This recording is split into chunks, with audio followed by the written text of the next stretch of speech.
Hi, I'm John. Welcome to Edgetone Studios. So I'm sitting behind my drum kit today, and I want to point out, first of all, that I am not a drummer. At least I hadn't started as a drummer. I'm a bass player, I'm a keyboardist, I'm a composer, and I run a studio.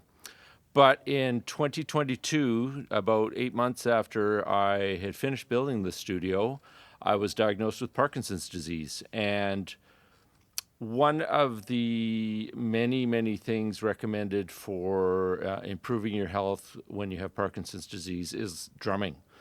And so I started occasionally getting behind the kit because I had a kit here and trying to get some patterns down and see what I could do.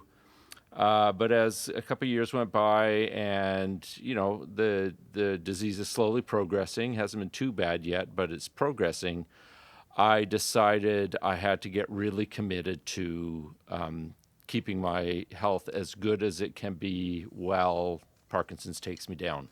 Because inevitably, Parkinson's will consume my body bit by bit.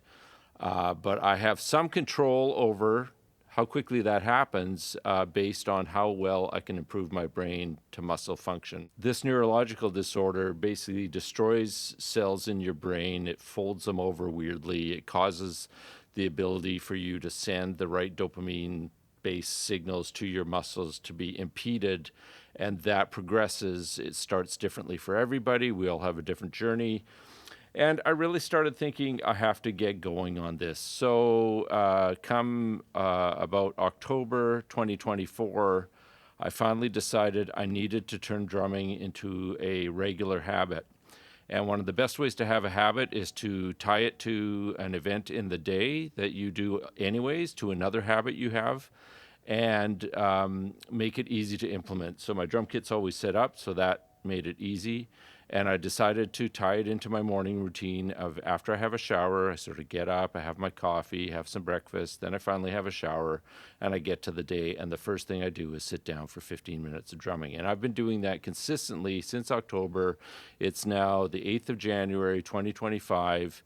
And after I started doing it regularly and started seeing some improvement in my muscle function, I decided I think it would be valuable to document this. And I thought of two reasons. One, the selfish reason, which is I want to see my own progress over time. I want to be able to look back a year from now and see what I'm doing a year from now and see how it compares to what I'm doing early January 2025. But the other reason is because many of you who are watching this will also have Parkinson's disease. Otherwise, why are you clicking on a video about Parkinson's? You know someone with Parkinson's disease, or you have it, and maybe you want to learn something for yourself on how you can improve things. So I thought I would just video myself. I've set up 3 cameras. I got the overhead shot. I've got a foot shot here, so you can see my feet. Hopefully you can see both of them. And just take you through how I started learning to drum and document what I'm doing. So very basic, drum kit setup. If you don't know how to set up a drum kit, talk to a drummer friend, get it initially set up. But over time, I've been slowly figuring out what I like and what works for me. So incrementally, I learned that if I had my seat slightly higher so that my upper thigh was not quite parallel to the ground, but a little bit pointing down towards the knee, that gave me a bit more power and function. And just getting the distances to all the drums so that when I just sort of reach out, they're kind of in the right position. Now, this one may have moved in a bit too close because there's another drummer in here on the weekend. But, generally I can reach each of the drums without reaching too far, and the height isn't too bad. And I've done incremental adjustments as I'm playing to get the snare about where it's comfortable and the hi-hat where it's comfortable. One of my issues was these two sticks hitting each other if they're too close together, but if they're too far apart, it's a little bit difficult for my hand. So just so you know where I'm coming from with my Parkinson's, my first area affected was my right shoulder and my arm. That progressed into my foot and up my leg, and now has connected through the tissue in my buttocks and up my back. So it affects my whole right side of my body. On my left side of my body, I simply have some numbing happening, occasionally a little bit of twitching and pulling, but not really much of anything yet. So the biggest issue I have is as soon as I start to engage this right hand, and I have not yet played today, this is typical on most days, if I try to just do this, a regular beat, my hand starts spasming. And the trick I found is either slow it down, relax as much as possible, and just don't stop. So that's one of my tips for trying to get through it is in 10 minutes, 15 minutes, I'll still have some issues with this hand, but it'll be much better. So typically what I started doing just to learn drumming was literally just learning how to do kick, snare, and I chose underhand grip on this hand, overhand grip on this hand, partly because I watched Stuart Copeland doing that. I thought it was cool. It felt comfortable to me, but a lot of people do it both this way, and a lot of people do it this way, and some people switch. So I'm kind of opposite. So in case you couldn't see that, underhand grip here, overhand grip here. So yeah, I'll just get this going. And what I found was when I first started, just even getting a steady kick was difficult because what happens for me is my right leg is affected and my right hand is affected. So especially if I started to try and get the hi-hat going along with them, just as simple as that, my right hand is already wanting to reject this.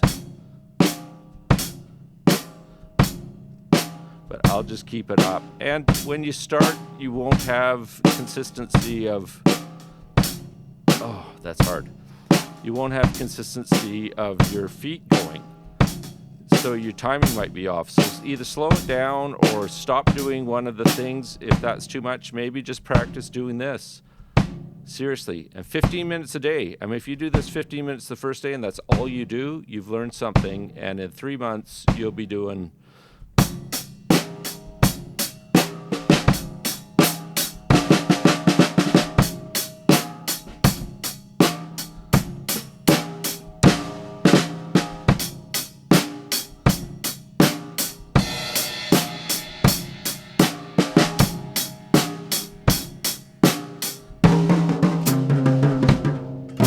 okay, I can't quite do that, but I've been trying to work on tom rolls. That's kind of a new thing for me. So my early patterns, just for anybody who's interested to learn the drums, early patterns for me were eighth notes on the hi-hat, or I guess maybe they're quarter notes, eighth or quarter. So let's say quarter notes with kick and snare. So it's kick, snare, kick, snare. Just trying to get 3 limbs going at the same time, right? And if 2 things are doing the same thing, it's a bit easier. Now, I can find this action for me is very easy. This action for me is difficult because what happens with the Parkinson's is when I go to engage this muscle, that part of my brain is not working as well. It freezes my leg muscle and vice versa. So I have to carefully work my way through it.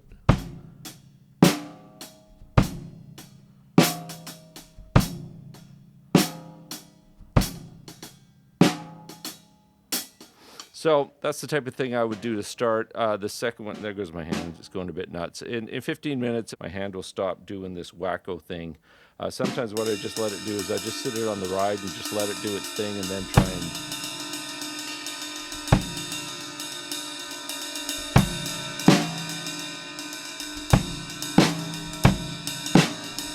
ignore my right hand, just try and keep the beat with my right foot and left hand.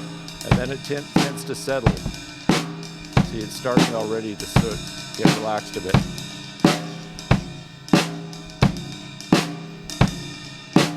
So there's something in there in working your brain this way that alters the way the signal is going to that hand.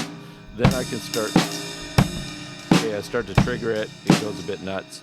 So I don't know. That's sort of where I started. So simple patterns I would do is like just to start literally every day. Or if it's too hard to do eighth notes with your hi-hat, do just quarter notes. I find it's almost easier to do 8th notes.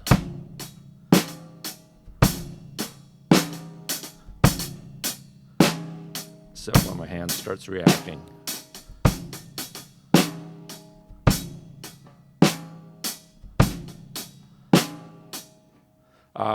Then another one, once I started getting comfortable with those 3 parts of my body moving, the right hand, left hand, and right foot, I eventually brought in the other foot, but mostly I worked on those 3.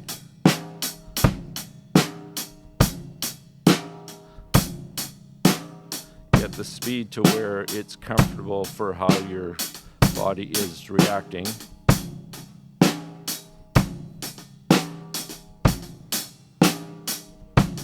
Like I said, if I was doing my regular practice, this would start settling out by now, but I'm busy talking, so I'm messing up my right hand.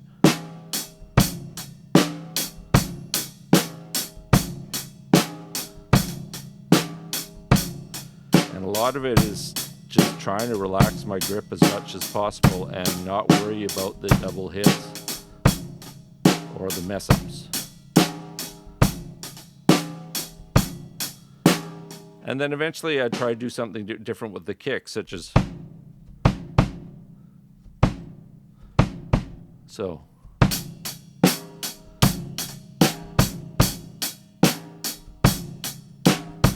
And if you go to do that and you find your hand messes up, slow it down. Like literally lift up each one and go together. Now that is actually harder to go slow than, but going quickly, it's often hard to get the timing exact because, you know, failing muscles, failing brain. So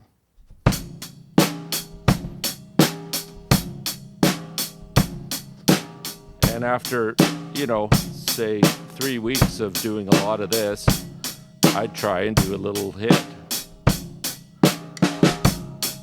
And what I'd find is I'd go, and then I'd go like that, and my hand would literally only, my muscle would only go to there. It would go, and I wouldn't hit the actual snare. I had to relax even harder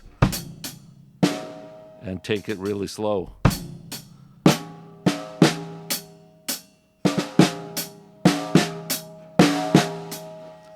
And the other thing I found is if I got very stuck on one thing, I'd start to try and move my hand around and to beats in time where I'm moving my whole arm, because I think that sometimes it would stiffen up and my arm would kind of lock or stiffen and I'd need to move it around a bit more.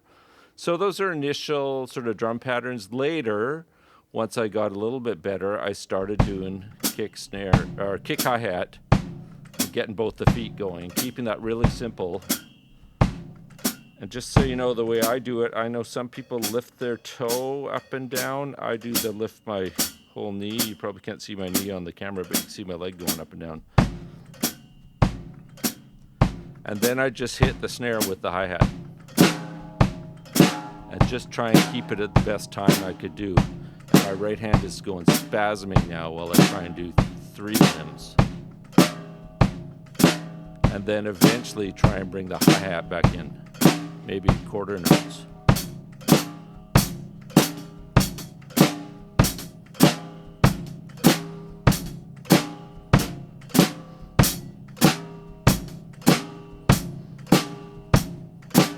Then try and double the hi-hat.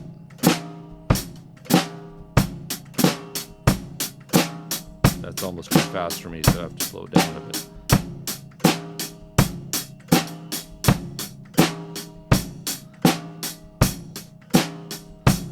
Already my right hand is settling in a bit better than when I started, and I find that after a drumming session, sometimes I feel I have more mobility. I can't talk at the same time as doing that. I have more mobility. I found my arm is swinging a bit more while I'm walking. That was the first symptom I had, was my arm stopped swinging while walking. It would just literally hang at my side, and the natural rhythm of walking wouldn't cause my arm to swing. So that's maybe where I'll stop for this introductory video, but my plan is to kind of document my progress and tell you some of the tips I've sort of figured out. One thing for me was constantly adjusting the drums. So I would find sometimes I would hit the tom and my stick would hit the rim. So I'd tilt it down a bit more and tilt it down a bit more. And actually, one of the reasons I got a brand new drum set was because I couldn't quite adjust the other one to where I needed it. I had the toms at ridiculous angles just to get them working. They were a bit too angled. And now they're much better. So, and it's enjoyable. It's very enjoyable playing drums. So, anybody who's watching, if you've got Parkinson's, I recommend drumming. Pick up a small kit, get an electric kit. You don't even need this many drums. You need a kick, a snare, a hi-hat, maybe a tom. That's minimum, and maybe a crash, and you can do all sorts of cool patterns. And I'll leave you with me trying to do more stuff. Thanks for watching.